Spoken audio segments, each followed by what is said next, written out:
विद्या की मौत का लगने वाला है सभी को बड़ा सदमा। जाते जाते अरमान और अबीरा दोनों को अलग करके जाने वाली है अब विद्या।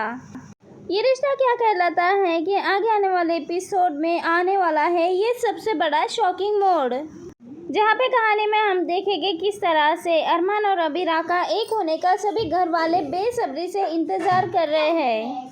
वहीं दूसरी ओर हम अभी भी देख रहे हैं कि घर में कुछ रिश्ते पूरी तरह से बिखरे हुए हैं, जैसे कि दिशा और आर्यन का, क्रिश और तानिया का। वहीं इन सभी बिखरे हुए रिश्तों को समेटने का जिम्मा भी अरमान और अबीरा पे ही है। अरमान और अबीरा ही ऐसे कपल है इस घर के जो हर रिश्ते को बांधे रखते हैं। ये दोनों ही एक ऐसे कपल है जो हर बार लड़ाई झगड़ा होने के बाद ये दोनों ही एक दूसरे के पास जाते हैं और गलतफहमियां दूर करते हैं, और सभी घर वालों की भी गलतफहमियां दूर करके उन सबको भी करीब लाते हैं। और इन सब में हर बार शिकार होता है सिर्फ और सिर्फ अरमान, और लेकिन इस बार भी कुछ ऐसा ही होने वाला है, लेकिन इस बार कुछ अलग ढंग से होने वाला है। आगे आने वाले एपिसोड में ये रिश्ता की कहानी पूरी तरह से टर्न लेने वाली है, जहां कहानी में एक ऐसा ट्विस्ट आने वाला है जहां अरमान और अबीरा का रिश्ता पूरी तरह से जल जाने वाला है। आगे की कहानी में कुछ ऐसा होने वाला है जिससे कि अबीरा चिढ़ जाएगी। जी हाँ दोस्तों, विद्या कुछ ऐसा करने वाली है जिससे कि एक बार फिर से अरमान और अबीरा के बीच में नफरत आ जाएगी।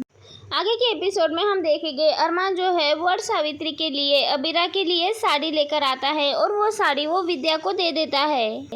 यहाँ पे विद्या तो पहले से ही चिड़ी होती है अबीरा पे। वो नहीं चाहती कि अबीरा को कोई भी गिफ्ट दे, और ना ही कुछ बात में अबीरा के साथ जुड़ना चाहती है, लेकिन अपने बेटे के आगे वो पूरी तरह से बेबस होती है।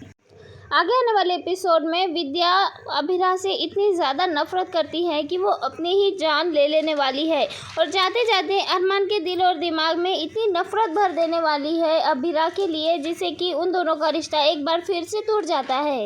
यह हादसा विद्या सिर्फ और सिर्फ अरमान और अबीरा को दूर करने वाली होती है। वो छोटा सा हादसा करना चाहती है, लेकिन ये हादसा इतना बड़ा हो जाता है कि यहाँ पे विद्या की जान ही चली जाती है। ये साजिश तो विद्या की होती है, लेकिन सारा ब्लेम सिर्फ और सिर्फ अबीरा पे आ जाता है। इसको अबीरा ही कसूरदार मानती है, और ऐसे में अब इन दोनों का रिश्ता टूटता हुआ नजर आएगा। यहाँ पे अरमान को बिल्कुल भी विश्वास नहीं होगा कि अबीरा कुछ ऐसा भी कर सकती है, लेकिन फिर भी सारे के सारे सबूत अबीरा और अरमान के खिलाफ ही नजर आते हैं। तो यहाँ पे अरमान भी अबीरा को ही यहाँ पे गलत समझ बैठता है, और इसी वजह से अरमान ये सच्चाई मान ही लेता है कि अबीरा की वजह से ही विद्या की जान गई है। लेकिन दोस्तों ये पूरा सच नहीं होता है, जहाँ पे अब पूरा परिवार ये मानने से इनकार कर देता है कि आखिरकार अबीरा ऐसे कैसे कर सकती है विद्या के साथ। वही दूसरी ओर पूरा परिवार इसे प्री प्लान बना हुआ समझ लेता है। यहाँ पे विद्या की मौत अरमान को पूरी तरह से तोड़ के रख देती है, और इसी बीच इन दोनों का रिश्ता एक बार फिर से टूट जाने वाला है। अब आगे आने वाले एपिसोड में ये देखना इंटरेस्टिंग होगा, आखिरकार किस तरह से इन दोनों का रिश्ता जुड़ता है, किस तरह से कहानी में जनरेशन ले पाता है, ये देखना होगा बहुत ज़्यादा इंटरेस्टिंग। वेल दोस्तों, आपको क्या लगता है? अपनी राय कमेंट के जरिए हमें ज़रूर बताएं। मिलते हैं नेक्स्ट वीडियो में।